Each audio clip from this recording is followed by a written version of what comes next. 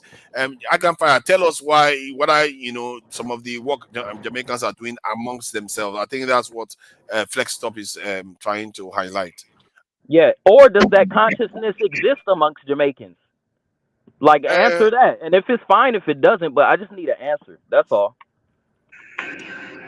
I mean, you have Rastafari, who I'm a part of, who are doing the work of trying to um, make our people conscious and aware of their self and their surroundings, who their enemies are.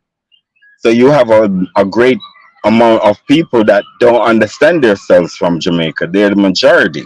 You feel me? So they don't really have, they have Jamaican patriotism and they do things for Jamaica. You feel me? I have a problem with that because Jamaicans pay too much attention to Jamaica. You feel me? That's my mindset. You feel me? But you saying that Jamaicans don't do things for Jamaica? No, Jamaicans actually mostly only pay attention to Jamaica. You feel me? They you have a lot of remittance that goes to Jamaica.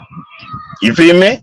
In maybe the millions per year. So you don't have your information correct. But my point of view is I deal with the black patriotism to the mother of black people.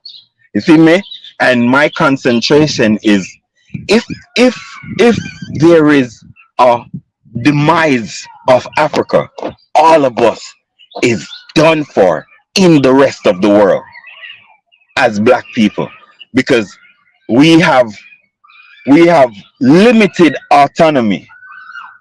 America can just America in the 1980s just infiltrated our politics and put in a puppet. Easy. See me? In order to fight against Cuba, which is next door. America stopped us from having relationship with Cuba.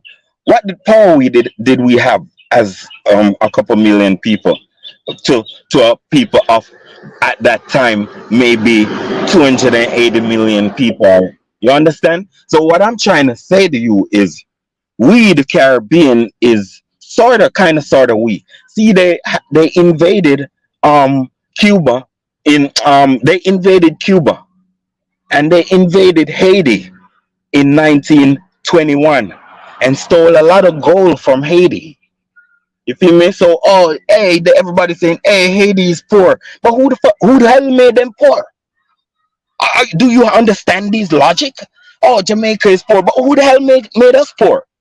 I mean, yeah, we kind of not so smart. Sometimes we are former slaves, but nobody is with us anyway. All the people want to do is keep us poor. So we in the right.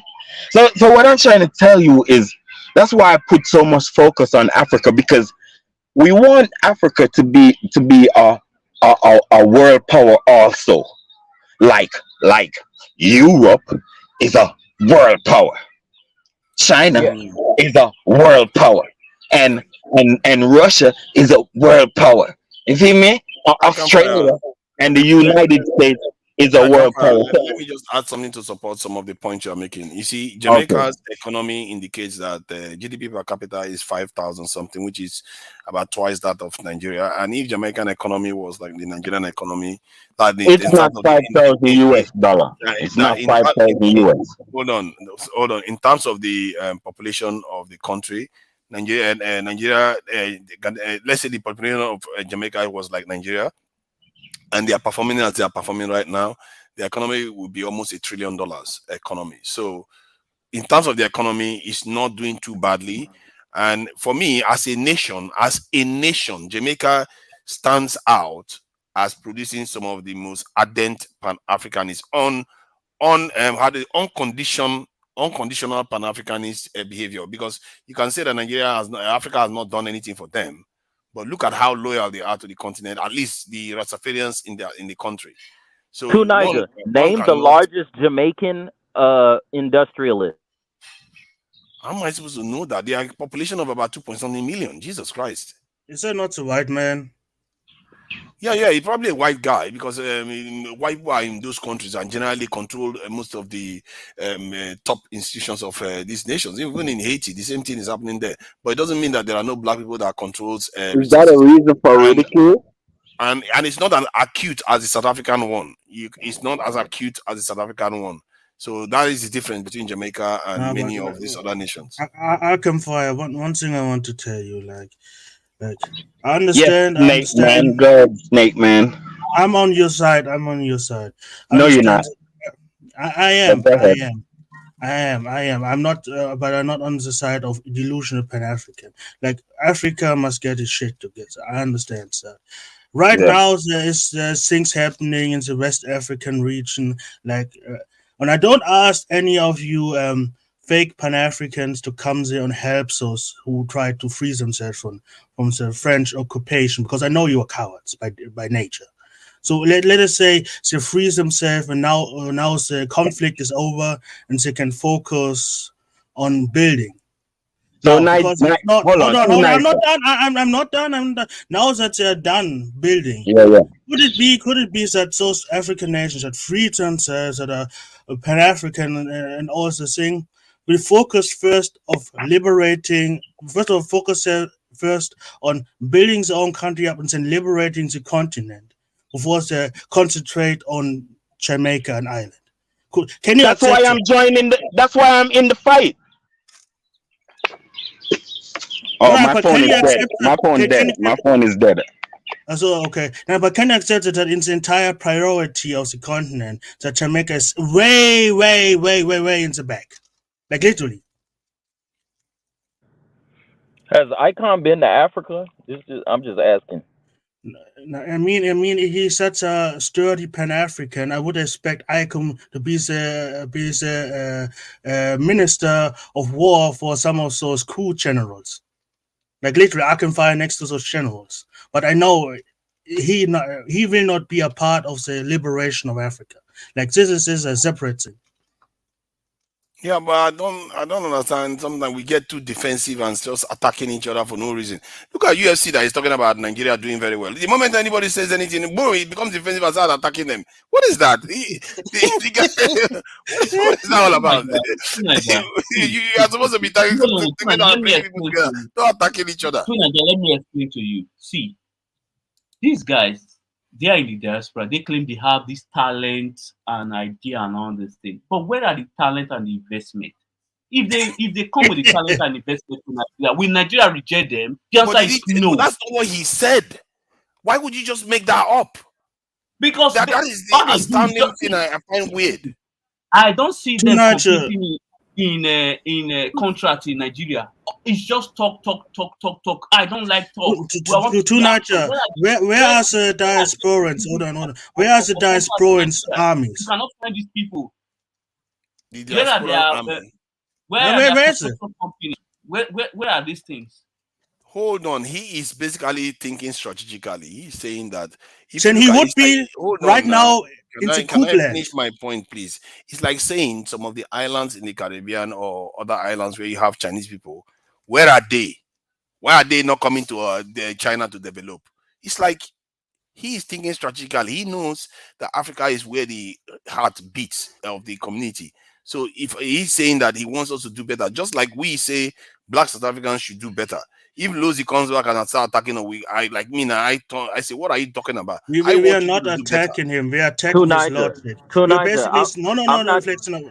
We are basically saying it's in some parts of Africa right now things are happening, but we do not see no great support of the diasporans. I'm not talking about the African diasporans. I talk about the diasporans outside of Africa supporting the coup leaders. We don't see no supply. Saying we don't see no troop, mass troop movement from Black Africans outside of the diaspora into those regions. To basically what we're saying is when it comes down, when Africa really tries to free themselves, diaspora are not. Russia helped more than the outside diaspora by default. What Africa needs from the Black diaspora is talent and investment. That's what we need. If you want to compete with the European, you have to come with that. If not, you are wasting your time talking. The people What there do you mean believe you're that we wasting your want time to talking? do But he's talking about what is Oh, needed. oh, What are oh, you hold paying on. to? Sometimes you just attack people out of feelings. I don't know this. what you have No, had with the them. truth is that Nigel That's everybody all likes what you're attacking saying. people, man. Hold on. I want us to be Big man. serious and face reality. Yes, Man. stuff. Okay, hold on. Yes, stuff.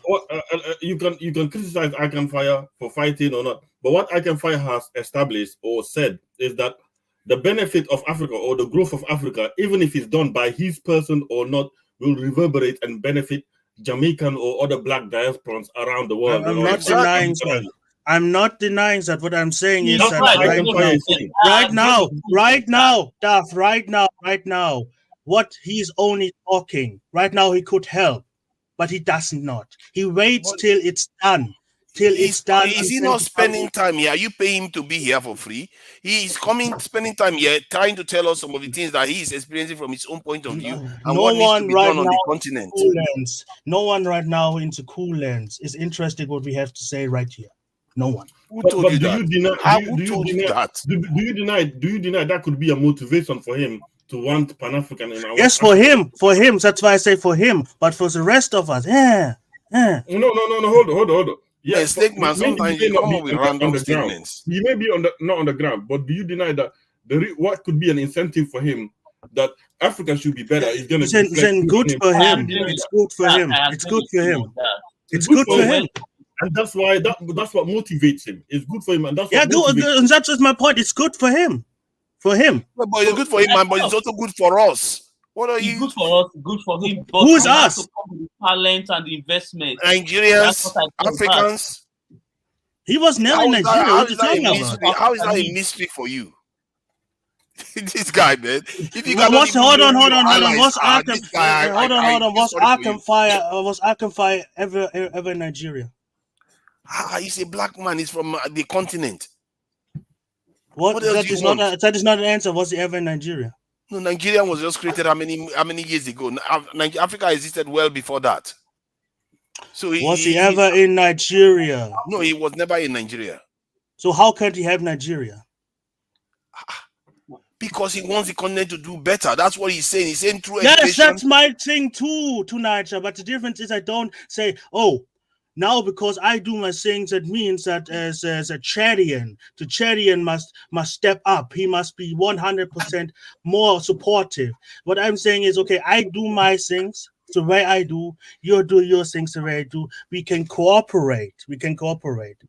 But that's it. Cooperating is something different from saying that you want all African countries to do better. You can even say you want Chad to do better. Why? I can say it, but I'm a realist. That's why I say I start in my region right now because I'm not the king of Africa. I don't have the money. I'm not the richest man. You are talking from a micro level. You're not thinking of it from a macro level. Because I am one person.